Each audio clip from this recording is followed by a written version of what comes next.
Everybody, and welcome to Business as Unusual, the live stream where we delve into the pressing issues and emerging trends reshaping the business landscape. I'm Parker Lee. I'm the Senior Art Director of Red Caffeine and your host today. I'm taking over for Kathy Steele. And for those unfamiliar, Red Caffeine is a growth consultancy, and we build and execute grow to market plans for ambitious mid market companies. Our service offering includes a fractional team led by senior level marketing leaders that enable a business to scale rapidly without hiring a wide range of full time staff members to move forward a growth plan. Today, we'll discuss getting the most out of a trade show, one of my favorite ways to engage with niche communities. If you've ever considered exhibiting a trade show or attending live events, you know the demand of significant investment time, financial resources, and human capital.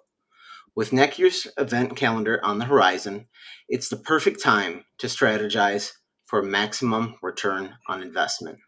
In this session, we're diving deep into making every trade show touchpoint count. We'll guide you through the entire journey from building up your presence and showing up with impact to following up effectively post event.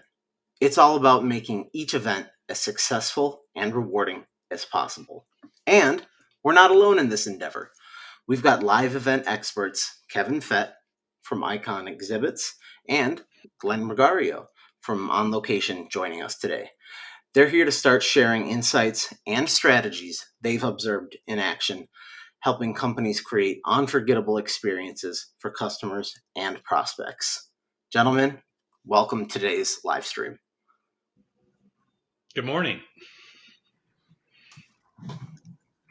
Good morning, everyone. Thank you for taking the reins as I was dealing with some technical issues. I appreciate it. Sorry about that. Well, as Parker was getting us kicked off, I want to jump in. Obviously, everyone here is expecting to see Kathy Steele, the host of Business as Unusual, the live stream series from Red Caffeine. Unfortunately, Kathy had to be pulled away unexpectedly at the last minute. So I'm jumping in. I'm Bill Skoronsky. I'm the Senior Content Marketing Manager here at Red Caffeine. And we're here to talk, as the screen shows, about getting the best out of 2024 trade shows. And unfortunately, I'm not alone. We've got two fantastic experts in the live event space, Kevin Fett and Glen Ruggiero. And I want to give you both an opportunity to introduce yourselves, perhaps starting with where you're coming at this live event space from, your industry experience. Maybe we can introduce you to the audience in that way. Kevin, why don't you start us off? Why don't you go first? You bet. And thank you for having me here. As we're talking about business as unusual, it's almost a great segue into what you can expect from trade shows, because you expect the unexpected with Murphy's Law. And we always talk about controlling what you can and maximizing what you can control and minimizing what you can't when we plan for these trade shows. I started in 1991 as in sales for a company called Skyline Displays out of Minneapolis at that time. Became a top global rep there and decided to do it on my own in 2001 and started my own exhibit company, which I sold about 7 years later. I'm with a company called Ion Exhibits. I'm the owner, CEO, and principal here. Bought it back in 2017 and grown that rapidly. My first venture, we were an Inc. 500 company. I remember the 386 label. I was very proud of that. And also made Inc. 5000 again here. I've been always very intrigued with trade shows and live events just because of the excitement of it. We just experienced that here, right? We had technical difficulties before we came aboard here and people that can't make it last minute. And that's what we deal with on a day-to-day basis. So we'll talk about planning and navigating properly through those waters as planning for this 3-day event. In some instances can be the most important thing a company can do as buyers and sellers get together, and how to do it the most efficient way possible. So that's my brief info here. Thanks very much, Kevin. Glenn, why don't you introduce yourself for a moment too? Yeah, thank you very much for having us here today. Looking forward to not only having a conversation with everybody, but also hearing the questions from your audience. I started in 2002 in the I&D side of the business of the trade shows, and worked in the industry for 18 years. Kind of started on the show floor building booths, and then worked into the account manager role, eventually into an account executive role. And then when the pandemic hit, went on to a different venture on the software side. And somebody lured me back in on location. The president and I had known each other for years, and he gave me a call one day and said, "Hey, the industry's back. You coming?" And hard to say no. Once you've been in this, it's in your blood. You kind of live for the chaos that is trade shows. So just came up on my 1 year anniversary of being back here and couldn't be happier. And as Kevin was saying, we live in that gray area of something, all the best laid plans. You have to have that plan B, C, and D. And from the labor standpoint, we work very closely with companies like Kevin's. We partner very closely with them to represent them on the show floor. So a lot of the end users aren't even sure, don't even know we exist. They just walk into the show and there's their big majestic booth that's ready for them to walk in and start selling. So it's pretty exciting. We say we build a city in 3 days. It's kind of crazy. You walk in and see just a huge hall with nothing but concrete. And 3 days later, it's a city, and 5 days later, it's back to concrete again. So, love being in this industry. It's in your blood. I used to always say that it's not a job, it's not a career, it's a lifestyle doing this. And those of us that have been in it for a long time, we just kind of live and breathe it. So, looking forward to having an intriguing conversation today and seeing how we can help share some of the insights that Kevin and I live every day. Okay. Well, let's start at the logical point is how to plan, how to get ready for an entire calendar of events. A lot of companies don't just do one or two trade shows a year, they'll do several of them. So as the both of you think about advising companies heading into 2024 with a few events on their radar, talk us through how long it should take to plan and how companies should be getting started thinking about that process. Yeah, that's a great question. When we talk to companies, we're usually not provided enough time, right? Is somebody says there's a trade show that's coming up, let's say the beginning of June, and not everyone knows how long a process might take because it's not their industry. And so what we do is we back out all the specific time to effectively plan for. So if you back out, let's say a show that's starting in beginning of June, you have to back up a specific amount of time for installation to take place, which is Glen's world, and then you have to back out time for the advanced warehouse date or a date that needs to be there. So you're backing out that time. Then you're backing out time for it to be shipped. And then you're backing out time for it to be staged and prepped at the exhibit house. And then you're backing out time for production and graphics. And then you're backing out time for engineering and design and graphic design and initial stages of planning. So it all depends on the type of booth that you're going to, whether it's a small show or a large show. I would say with your small shows, your inline shows, you probably want to give your exhibit house a minimum of 4 months, 5 to 6 months out from a show date is going to give them enough time to plan and execute a successful show for you. Some of the larger booth spaces, even 8 to 12 months out, which is crazy to think about, right? You just got done with the show. Why would you start planning for a show? But in some instances, when you're talking about very large shows where it only happens 2 or 3 years, every 2 or 3 years, people do start those plans at 12 months before the show because they're big spaces. There's a lot of people involved, and the more people involved, the slower things move. But that's typically, your 4 to 5 months for smaller booths, up to 8 and plus months out for larger exhibit spaces. Okay. Glenn, is that the same experience you've had? Yeah, the interesting thing is that there's a trickle down effect, and labor and trucking are usually the ones at the very end of the line. And so if things get delayed on the exhibit house side, they can't get the graphics from the client or can't get final sign off, and that starts pushing things out. Ideally, you want to be able to send your shipment into the advanced warehouse because that means the freight will be sitting on the show floor whenever your target moving time is. So that means that when you schedule labor, we can show up at 8 o'clock in the morning because we know the freight's going to be there. If you miss that target time, now you got to ship directly to show. That creates a whole host of issues because now the truck drivers have to check in. You don't know when they're going to be in line, when they're going to get called up, when they're going to get unloaded.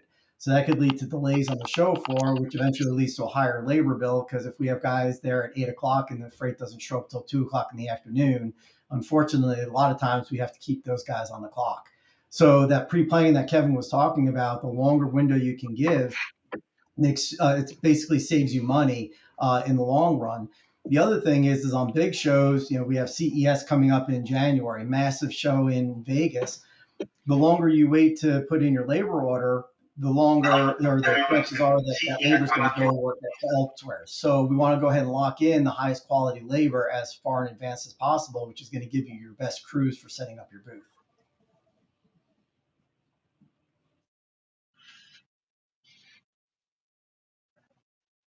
We have we have a lot of conversations around what the company can control going into the environment. But what you just brought up is, I think, a factor that a lot of companies don't consider regarding various union regulations and what local issues companies may run into that they never considered. What can you speak to regarding that? Well, the labor jurisdictions across the country vary. You can have a city like Boston where the labor team lays all the electrical cables on the floor and then runs it to all the TVs and everything else above the carpet to show a place like Chicago where all the electricians do everything having to do with electric. So that plays into when you're doing your budgeting, knowing whether that money is going to be going in one direction or the other. So it's important to have communication with the labor teams to know what is on their plate in every location. We have clients say sometimes, why did it take longer to build a booth in Atlanta than it did in Chicago? Well, in Atlanta, we do all the electric, including fire management. In Orlando, we can build the hanging signs. So your labor is going to vary, but also your electric bill is going to vary. So partnering with your exhibit house and having those conversations and making sure that they're on the same page, and then us having that conversation with the exhibit house as well can help lead to the best efficiency in your projects. Yeah, you brought up a good point, Glenn. Really lean on your partner, right? And usually the first point of contact is your exhibit house. Knowing that they're partnering with companies like Glenn's that on location. Every venue has different rules and regulations, right? There's specific rules that Freeman or a GES would lay out, but also the association works hand in hand to making different rules and regs as well. So in one avenue, you could hang a structure. Another avenue, you might not be able to. One avenue, you could plug in something. Another one, you can't. And those are all dictated on booth design, where you're shipping the exhibit to, whether it's advanced or direct to show. There's a lot of different variables behind the scenes, and those that have that tribal knowledge and work together can help have a more successful outcome at these particular venues. You might have one exhibit that's identical going from one event to the next, like Glenn said, and you might have a whole different set of rules. And it's what keeps us on our toes, to be said. I mean, things like that just played into different association rules is we have RSNA coming up here in Chicago, which is a very big medical show. And they just made a rule that every exhibit structurally needs engineering stamps by a local engineer here to be approved before it gets set. And this is something that's entirely new and sent shockwaves to the industry. And so that's when around finding our engineers, we know the exhibits are structurally sound, but if you show up with something without a stamp, you might say you can't build your booth.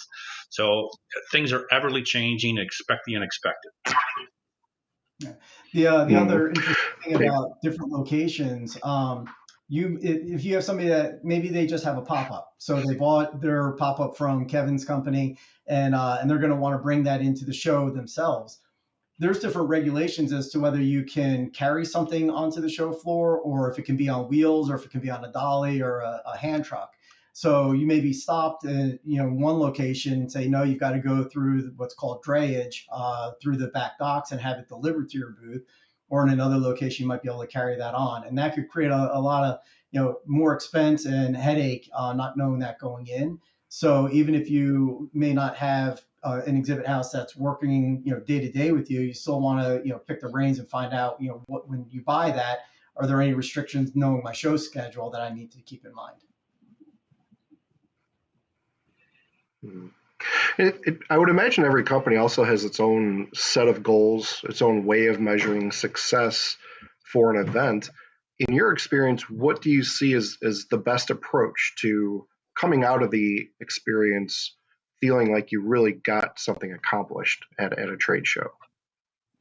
That's a very good question. I could start with that. We tend to lead into our discovery processes. We bring our designers in, and one of the things that we first ask is, all right, imagine yourself coming back from this show, a couple of weeks after the show, and then you're all at your executive table, and you're asking yourselves, all right, why was this show successful for us?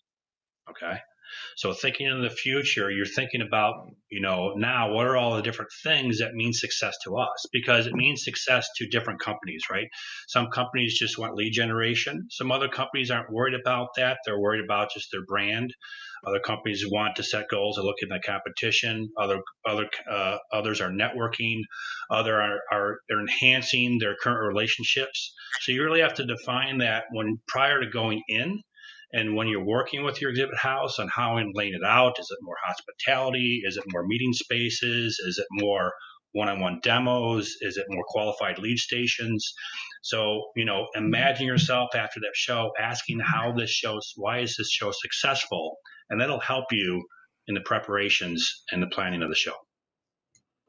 Mm-hmm. Glenn? From our standpoint, usually a successful show is we came in on budget. Yeah, absolutely. And I think that would mean a lot to the company as well, that they didn't go into it expecting one thing and see their budget blow up over time. So that's certainly meeting expectations. From more of a technology standpoint, we were talking before the show kicked off about all the ways in which a venue can be a technological masterpiece, or it can be extremely outdated. So I'd like to ask each of you about your experience with technology integration and innovation, using those to create the best trade show experience possible. Yeah, in our instance, technology has come a long way. Back decades ago, when somebody had a 42-inch plasma, it stopped people in their track, right? Created movement in their space. Nowadays, if you have a flat screen, people don't even notice it, right? So looking at what's recently taken across the board, that Glenn has been installing more and more video screens, utilizing something that's bigger to capture that attention, to stop people in their tracks. They work. They are an audience magnet, and they've become more affordable, and most of the people rent this technology through exhibit houses or AV houses. So looking at all the different manufacturers that have video walls, other things can be smart screens, touch screens, where you're having more interactive demonstrations and capturing those attendees' information as they're utilizing this activity. Generally can be done even without a member there. When you're talking about exhibitors that might have large products, but they want to show how things are happening in them. Imagine a big vat or machinery, and they want to see what's on it. You can project things onto it, animating what's going on in there. There's so many cool things out there that are available that you might not know of it. Just ask what you're wanting that end result to be, right? And if you want that wow factor, it's out there. Yeah, we actually have an industry trade show called Exhibitor Live that goes on every year, and that's where a lot of exhibit houses and exhibitors will walk the show floor. And there's exhibit houses, I&D companies, AV companies, you name it. And it's where you get all the great new ideas of what's out there. It's kind of there's a precursor to that called Euroshop that happens out in Europe, and that's an even bigger show where a lot of the new ideas, the new technology that's coming out, new structures, and all that people get a chance to see. From the technology standpoint, from my chair, it's changed a lot. When I first started building booths on the show floor, that's what we did. You built mostly hardwood booths, or there were pop-ups, and then the metal frames came out became a lot more popular, lightweight, less in shipping costs, easier to set up. Now it's beyond just building a booth. Our guys on the floor, they need to know. Going back to Kevin's plasma example, the next one after that was to plug a thumb drive in there to have something looping. Well, the thumb drive USB technology back then was tough. You could buy two of the exact same TVs and a thumb drive would work in one and not the other. So the labor team had to try and troubleshoot those issues. Now you're getting into all the LEDs, and our guys are having to carry solder guns now because in shipping with the rattling, the connections for the LED get broken. So they've got to solder. So it's not anymore just building the booth. They've got to know how to solder and run, troubleshooting for the lights and a lot of other kind of technology stuff. And then you've got the video walls, which are huge. Like Kevin said, that's giving you that really wow factor now. But even before that, a little simpler technology are light boxes. And this changes, the dynamics on the show floor because it gives you a really big wow factor. You can change out your graphics to for each show, so you still have that same light box effect. But for us, in some cases, we can't build that light box because it has an electrical component to it. In other places, we can build the whole thing and just have electricians plug it in. So as new technology comes out, I remember the unions. There was a argument between two different unions on the video walls when they first came out because the electricians said it was their jurisdiction, but the stagehands said that it was theirs.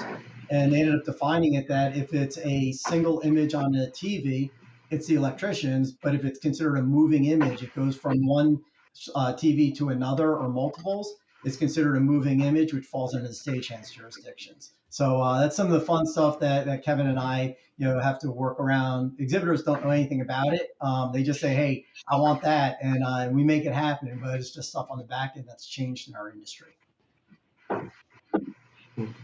And all this is to get people to engage with the booth, correct? Mm-hmm. To stand out from your competition. Absolutely. Yeah.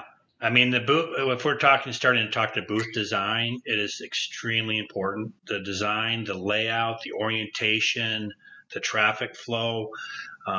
Make sure when you work with an exhibit house, make sure they bring in an exhibit designer, to the call, right? If you're just talking exhibit design and it's just a sales rep, I'm in sales. I think salespeople are great, but bring in that tech expert, bring in that designer, so you can have some great Q&A with that person, and they can understand what you're trying to do. First knowledge.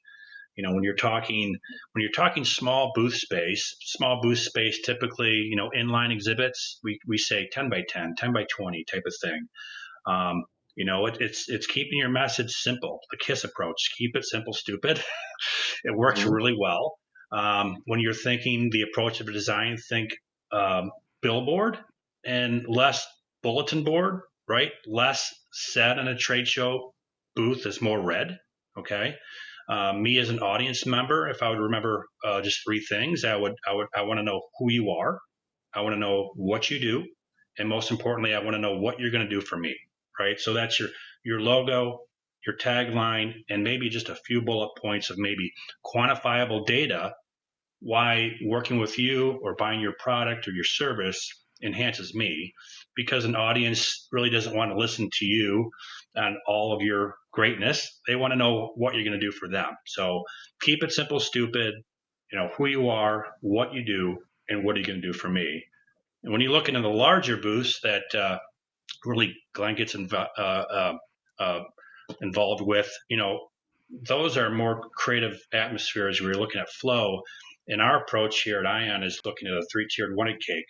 If you can go up 16 feet, go up 16 feet. You're fighting for airspace and you've paid for it. So if you only go up 8 feet, you're losing all of that branding message to get out to the hall, right? And so that top tier should be your logo, who you are. That middle point, that 8 to 12 feet, that midsection is what most exhibitors miss, and that's a way to tell people what you do, categorize divisions. There's a lot of great branding within that middle section. And then that lower section is, what are you going to do for me? Again, more quantifiable graphics, data, statistics. This is where your demo stations can be for demonstrations, your meeting areas, your product. And all of that is integrated. So we take that approach. And when you put up a brand, right, make sure it has 360 identification in your hall. The most important places for logo placement within the hall are towards the entrance and towards the middle of the show hall, right? Because that's where all the action happens. Most people turn right when they enter the show hall, statistically. Most people are right-handed and they turn right, and then they start going back and forth with the aisles, and then we identify that main point aisle where you have a greeting station. We call it a qualification station, and that's a great point where people can say what brings you to the show, and if it's a qualified lead, you can bring them to a tech expert. So that's the intro, the welcome, and we generally do that on the larger aisles. But we give it a lot of thought, right, with your branding and the locations, whether it's small or large, and work with your exhibit house and ask the questions and get the designer involved. Yeah, to Kevin's point on the that going up into that airspace, I'm involved in something called the Future Workforce with the EDPA, which is our association representative, and we did a show at the American School Counselors Association because we want to try and get our industry into the schools, so people that are not sure what they want to do after high school, they don't have to go to college. That there's a ton of jobs in the trade show industry that they can go to right out of high school. So the booth that was put together, it wasn't necessarily, nobody knew who we were, but it was the tagline that was up there that had people coming into our booth. It said the largest industry that nobody knows about. And people are walking in going, well, I'm curious, what is the largest industry that nobody knows about? It's the trade shows. And so that was creating that drive for them to come over and engage with us. On the flip side, we exhibit at the Exhibitor Live show, and find that whatever your booth giveaways are is a way to draw people in. So when I was in my past life, we had these tumblers, and they were really sharp looking. People would walk up and say, hey, can I have one? And the engagement was, sure, you can have one, but you have to give me 2 minutes of your time to have a conversation. And every time, 15, 20 minutes later, they're walking away with a tumbler, but it was something that we made sure was engaging enough that we could get them to the booth and then keep them there as long as we could to, have the conversation we need to have. So there's a lot of things to think about. I think that one of the largest problems that people have when they go to trade shows, they don't engage with people. They are sitting there on their phones or on their laptops, or they're interacting with one another. So people are walking by, that's the cue that they're interested. Something in that booth caught their eye. Now it's up to the people that are working that booth to engage them and draw them inside the booth to go through all the next steps that Kevin just talked about. Mm-hmm. Is it quickly identifying what that person's intent is? The grocery shopper who goes up and down every aisle versus somebody who's very intentionally looking for a conversation?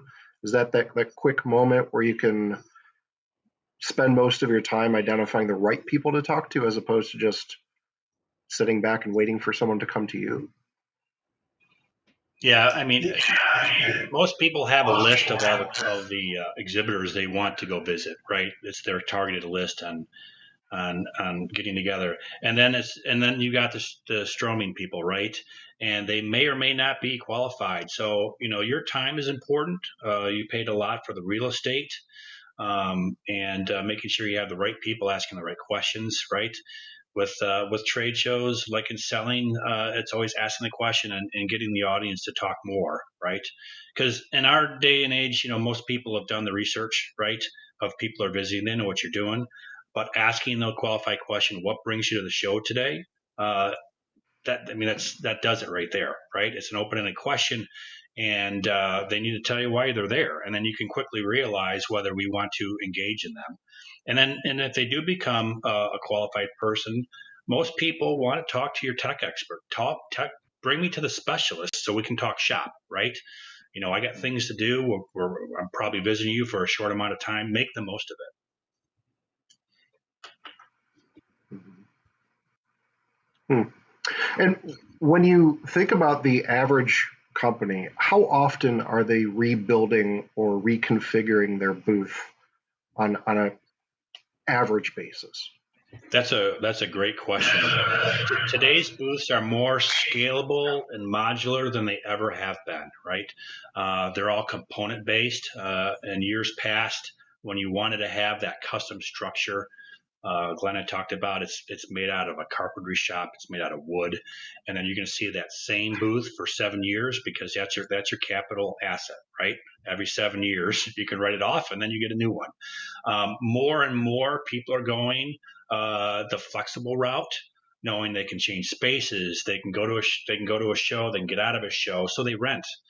Most of our business, 60-70% of our business is renting exhibits. So, if you work with the exhibit houses that have that inventory of what's new and new in the industry, framing systems that we cover with graphics and light boxes and technologies, that keeps the cost in check. Rental is typically a third of the purchase price. When you talk to your finance people, you can still write it off. A rental is a write-off. And then you can change it out show to show. Next year, you could have a different layout, right? Another thing that's great about the economies of scale of rental is if you rent something, reuse the graphics if it's once a year show. Reuse the graphics twice or 3 times. People aren't going to remember it. So you have the investment of the graphics, and now you just have to rent the structure, and it becomes that second and third show becomes very cost affordable, right? So that's what we're seeing in the industry is people going towards custom rentals and not having to have such a big investment that you have to look at every year, and it gives you the flexibility. Sure. Glenn, is that about what you're seeing as well? Yeah, the reconfiguration. So there's the ability to go from a 10 by 10 if you're going to be going to a small show up to as big as you want. So to Kevin's point, a lot of folks will see that they've got program accounts and they may be going to 50 shows a year, and they can just go ahead and look at what is their goal for each one of these shows, and then just get a booth that is going to accommodate that goal for each and every show. Talking about budgets, it's obviously difficult to say this is what you should expect to spend, but can you talk about how to maximize what you can get out of a show, either by what we say building up to the show in advance or following up from the show afterwards? What have you seen work best in terms of maximizing more than that 3 days, but the entire, say, 3 months around a trade show? A great question. I mean, I'll say most of the time people come with us and the budget's not enough, right? So you have to know what the budget is, and we ask where the budget come from, and if somebody says that we did this show years ago and that's what the budget was, well, post pandemic things have increased by at least 20% with across the board on things. And so sometimes that's shocking. But when you look at the categorization of budgets, there's really 3 separate budgets of trade shows, and not everyone gets the budget that's comprehensive of things, right? So you have a budget for the exhibit stuff, right? So it's exhibits and rentals and graphics and design. Those are the tangibles that you can hold, right? You got furniture, you got technology, you got flooring. All those things can be rented to the booth.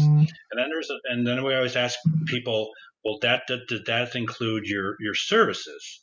And they ask, well, what is that? So that's install and dismantle.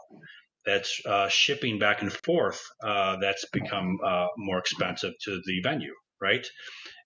So you have show service costs, and then you got things that are Then the third thing are venue services. And those are things like electricity, material handling, which Glenn said it was rigging. And you got vacuuming, and you got cleaning, you got hospitality, you got the floor space. So it's really 3 segments, and you want to be able to make sure you're upfront with your exhibit house and what those segments are, so they know what is on their end to play with, right? It's always sometimes can be a big shocking mystery saying, oh, I didn't know you wanted to include services with that. And now you have to start cutting things out of the design. So making sure that you're communicating right with the executive team or the people that are providing the budgets, right? Most houses can tell you kind of a range, right? Along with Glenn, I'm also part of the EDPA. I'm chapter president here in Chicago and been on the board forever. There are ranges of what you can expect, right? If you're renting something, if you're buying something, so you can have that range, which is the industry average. And any exhibit house should tell you that. You don't have to say my budget's this. You can ask them, well, what's the range that I can expect, and then you can say if you want to be in the lower or the higher end of that. And that's what I have for that, Glenn. I'd say that there's a big change in our industry over the years. And back in the early 2000s, when I'd started, there were a lot of exhibit managers that were part of companies. And after 9/11, and then after the 2008 crisis, those jobs started going away, and they started just putting it as another job responsibility on somebody in the office. The administrative assistant now is scheduling all the trade shows. With the change in jobs that had happened after the pandemic, we're seeing it all over the place with exhibit houses for our interaction with them, with their account managers. Exhibit houses are seeing it with the contacts that they were dealing with at the companies, that there's so many people that don't know all the details that go behind what happens with the trade show. And Kevin brought up a great point about all these fees. So they say, hey, I've got a $250,000 budget. And they go to Kevin and have him put together this beautiful design for $250,000. And then they go, oh, that includes labor? Or it doesn't. Oh, I have to pay for labor? So I think that there's a huge educational process that's having to go on here of teaching people that just got thrown the job of, oh, by the way, you're doing trade shows today. To find out and partner. Again, the vendor relationship doesn't work in trade shows. It's got to be a partnership. And with that, there's a lot of training and education and looking out for the best interest of each other. The exhibit houses are phenomenal at guiding the exhibitors through the process, but the exhibitors also have to be open to hearing that information, asking the questions, being transparent. They like to hold a lot of stuff close to the vest, and they've got to be able to share that information more with the exhibit house. Then they can share that with the trucking, the I&D. They can handle services. A lot of Kevin's company at Ion, they do full service. So the exhibitor can literally say to the exhibit house, handle everything. I'll just answer all the questions you ask me. And then they just show up at the opening of the show and do their thing, which is the best, because you let the professionals guide you through the process.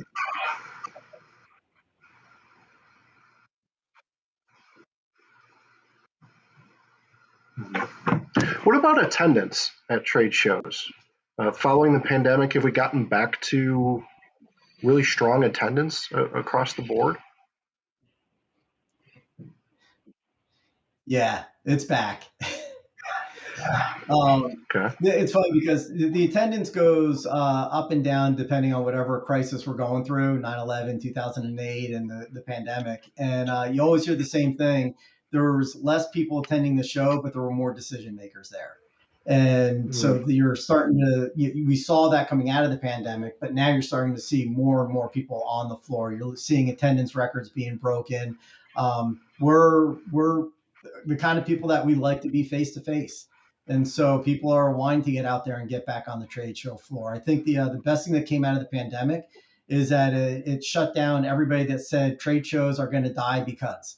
It was, for as long as I've been doing this, there was something that was going to get rid of trade shows, and the virtual just doesn't cut it. We're people, and so people are wanting to get out there, shake hands, touch things, see things with their own eyes.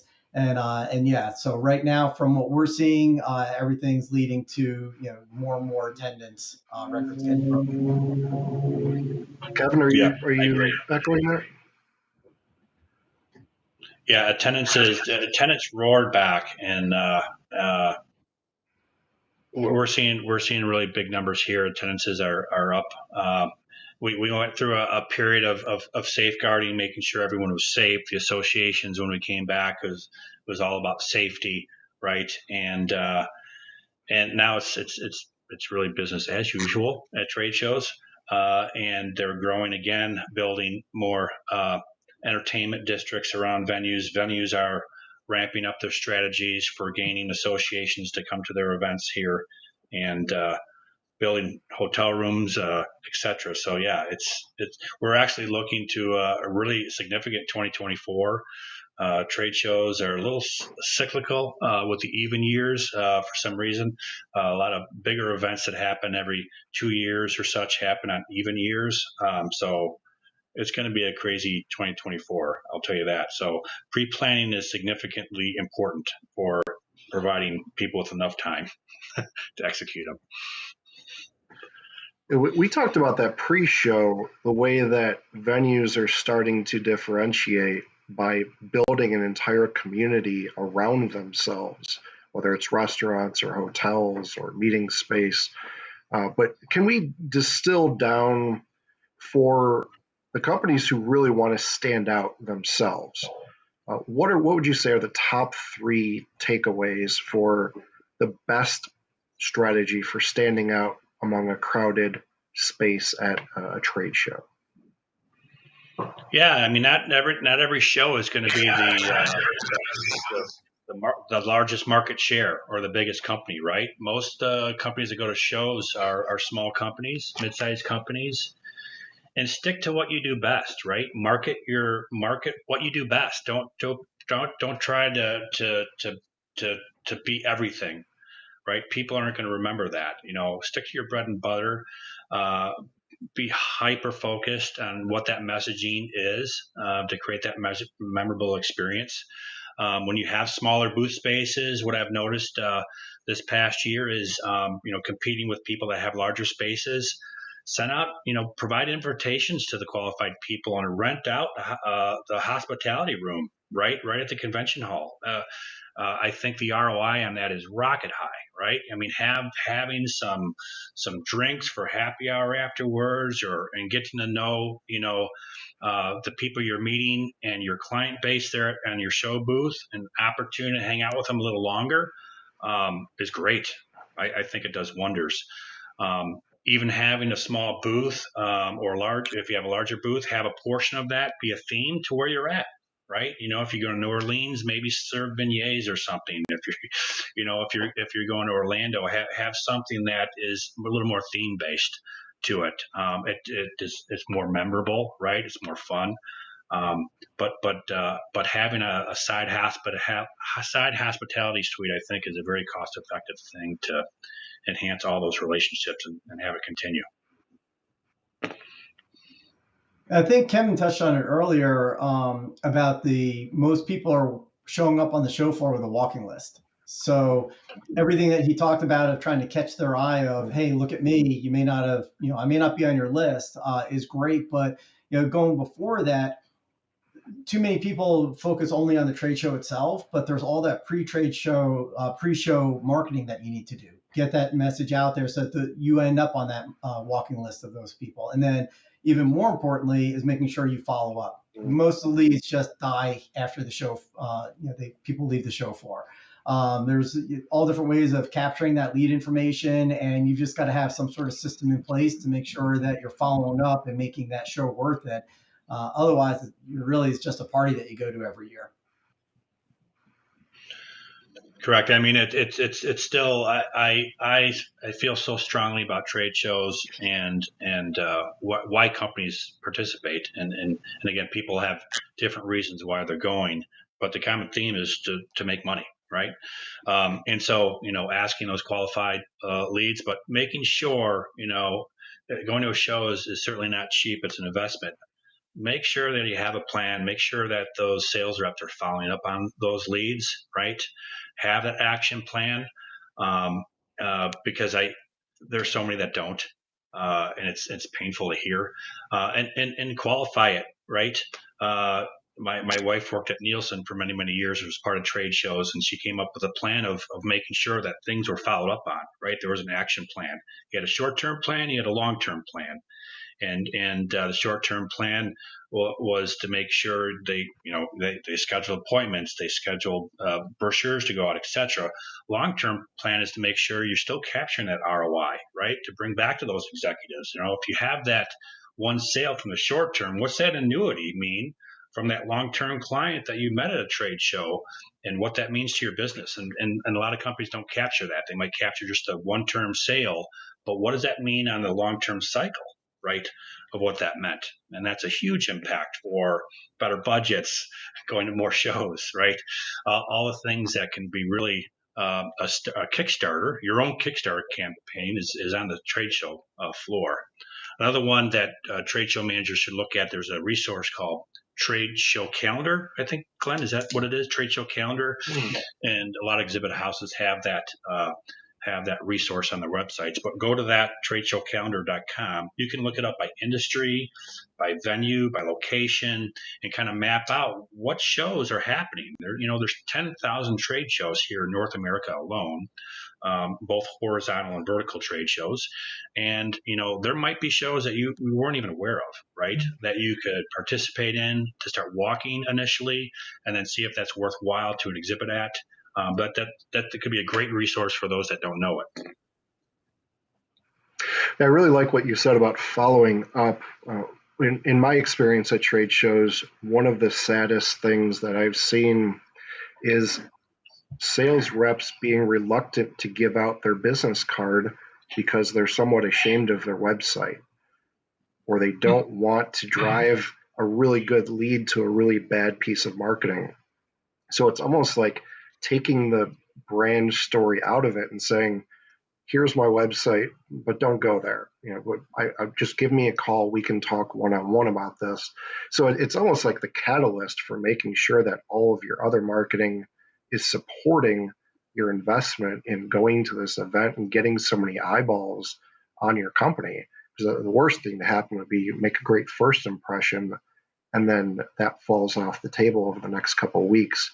Either you don't follow up, or what they find beyond what they experience at the trade show is just not connected.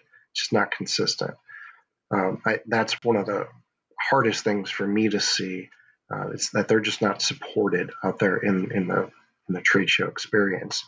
But I'm sure there are other questions that either people should be asking themselves going into this planning period, or questions that when they ask you, bells go off in your head that this company is really thinking about it the right way.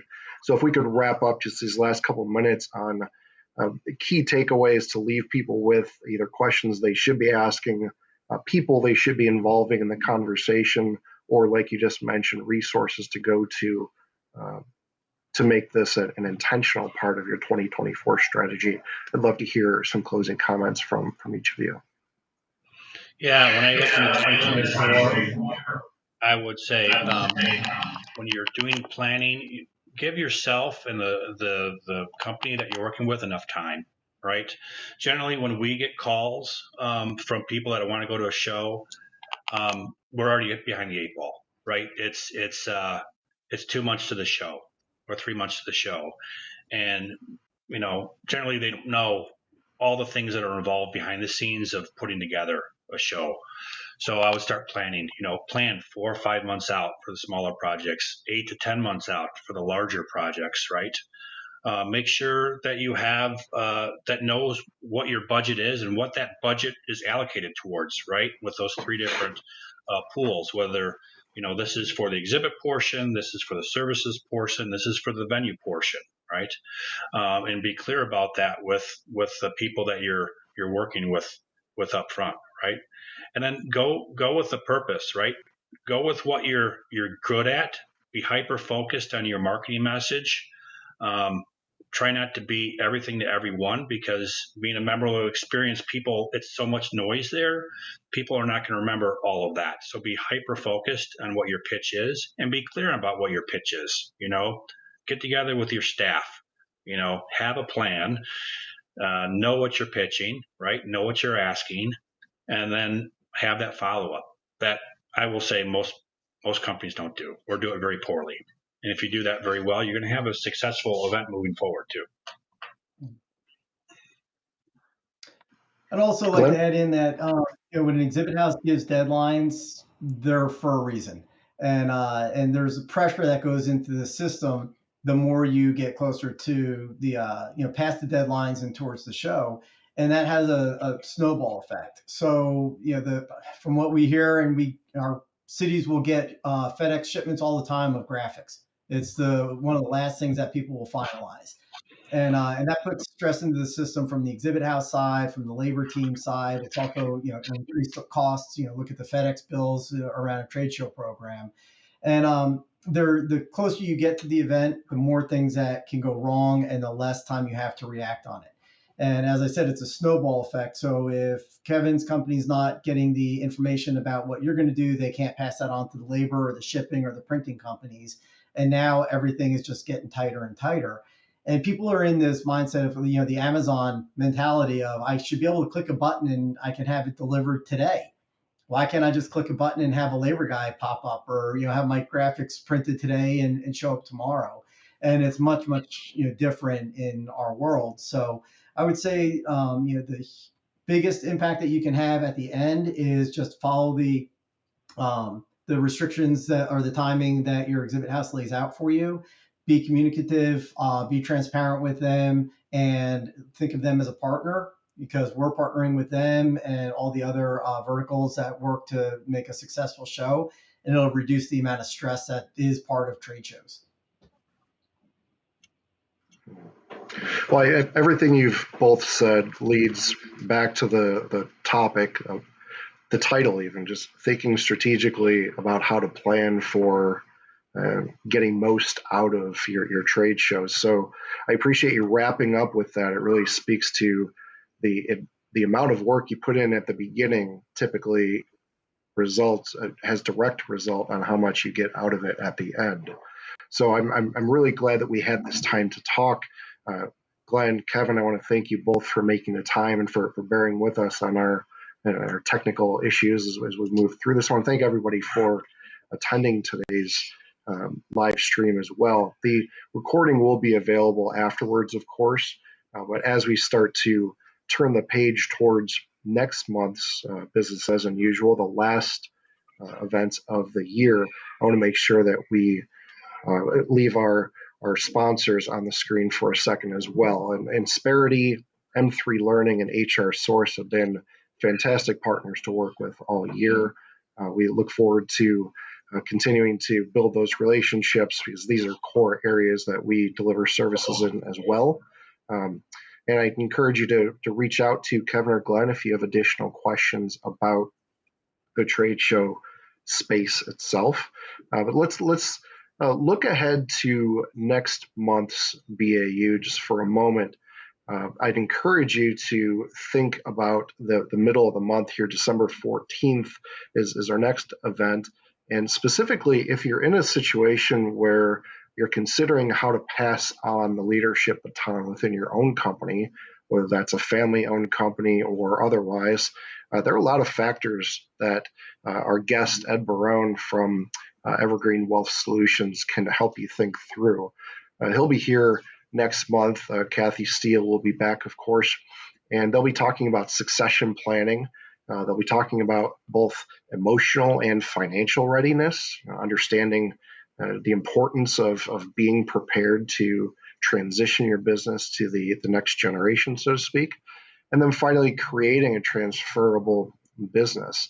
There are a lot of key strategies that Ed will walk you through, and I think he has a 6-step process that will be very helpful for people in that situation, certainly here at the end of the year.